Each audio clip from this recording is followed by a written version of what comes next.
farming, the process of growing crops is called as cultivation or farming.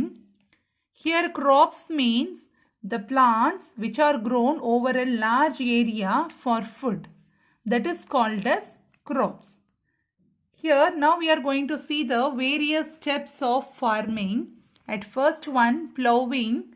Here the farmers plow the field, that means loosening the soil with the help of the plow. Here the plow may be wood or metal. With the help of the bullock cart or by the tractor. Now next step, adding manure and fertilizers. Here now the farmers adding the manure and fertilizers to the soil to increase its productivity. Productivity is nothing but to increase the quantity of the items. Third step, leveling and watering. Now the soil is leveled to make the surface even and then watered. Once the soil is well prepared, seeds are planted. The choice of the seeds depends upon the season. Once the seeds gets the right amount of warmth means heat, water and air, it started sprouting. Sprouting means it started to grow. This is a seed, here small outgrowths. It started to grow, this is called as sprouting. After the sprouting, the growing plant needs water regularly. Different types of plants require different amount of waters to grow. Next step, pesticides are sprayed to protect the plants from insects.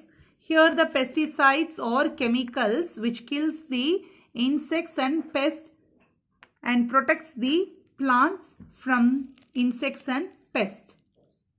After that the crops are ripe. Ripe means they are mature.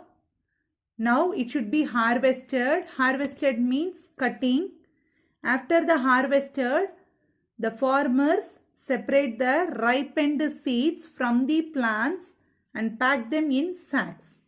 Some of the seeds are kept aside to be planted during next season.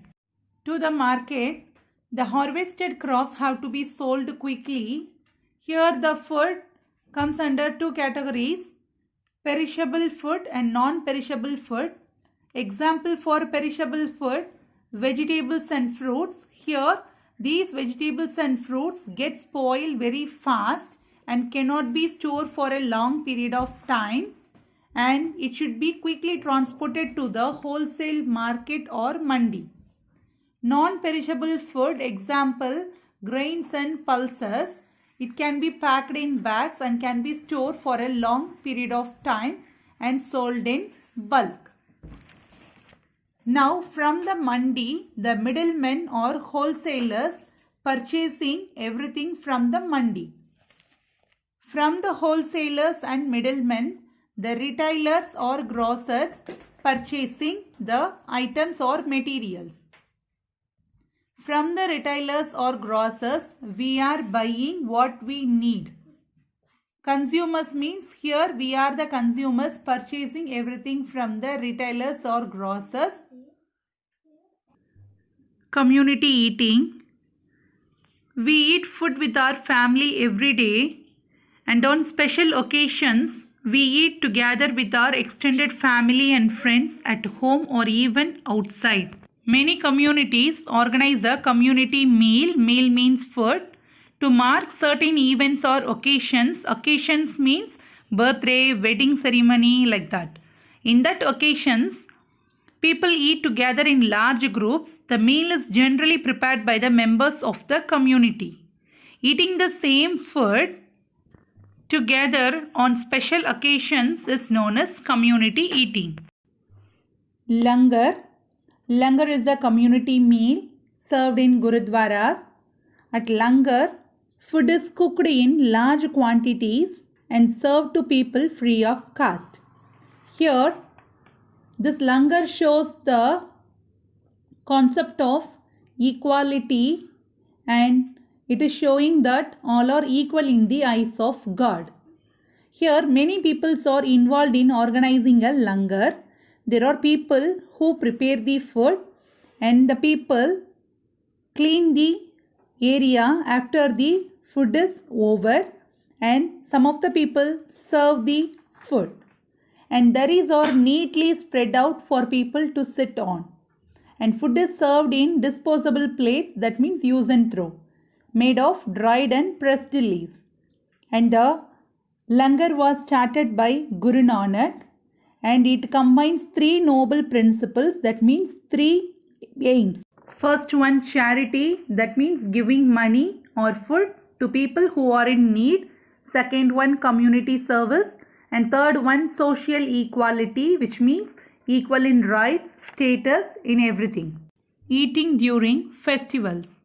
India is a vast country, that means larger in size, and each state has its own traditional delicacies, that means the dishes that are passed on through generations and have been consumed for many generations. And these traditional delicacies are eaten during festivals, weddings, and on birthdays. Feni and Gevar are traditional sweets that are eaten in Rajasthan during Tej and Raksha Bandhan. Seviyan is a special sweet served on Eid. Gujia is a special sweet dish eaten on Holi. During Navaratras, puri, chenna and halwa are given as prasad. Pitas are special pancakes prepared during Bihu. And during Onam, a special meal called Onasadhya is prepared, where a 9-course meal of 10 to 13 dishes is prepared and served. On Pongal, a sweet dish prepared with rice, milk, ghee, cashew and raisin is eaten. At boarding school. What is meant by boarding school? Here the students live at school during the academic year. They will not go back to home after the school finishes. Here the students eat together in a dining hall called mess. The mess serves food according to the fixed menu, and this encourages the children to learn to eat all kinds of foods. Midday meal. Our Indian government has started a midday meal scheme in government schools, because here many children studying in this school cannot able to bring healthy food to school. And this midday meal promotes the right to food. And it has the following benefits. They are: reduces inequality, helps in healthy growth of the child, encourages children to come to school.